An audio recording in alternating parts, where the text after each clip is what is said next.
আপনি আমাদেরকে রাজাকার বলেছেন, রাজাকারের তকমা দিয়ে আমাদের ভাইদের গুলি করেছেন। আমাদের সৈয়দ ওয়ালিউল্লাহ মুকাদ্দেস কোথায়, আপনাকে বের করে দিতে হবে। তাদের কবর কোথায় যদি থাকে তা বের করে দিতে হবে। আমাদের জাকির কোথায়, বের করে দিতে হবে।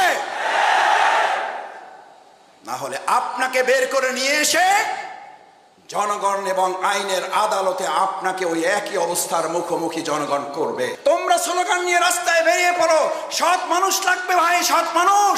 বাংলাদেশ ইসলামী ছাত্র শিবির তৈরি করছে, এই নিন সৎ মানুষ, সুন্দর একটা বাংলাদেশ বিনির্মাণে আমরা আপনাদের পাশে আছি। আমাদের এই রাষ্ট্র সংস্কারের কাজ চলমান। আমাদের আমিরে জামাত ডাক্তার শফিকুর রহমান উনি একটা বক্তব্য দিয়েছেন। এই বক্তব্য কেউ কেউ ভিন্নভাবে এখন প্রচার করার চেষ্টা করছেন, অসৎ উদ্দেশ্যে সুবিধা ভোগ করার জন্য, এবং এই সরকারকে দুর্বল করে দিয়ে আর একটা অন্যায় প্রতিষ্ঠিত করার জন্য তা করা হচ্ছে। আমিরে জামাত স্পষ্ট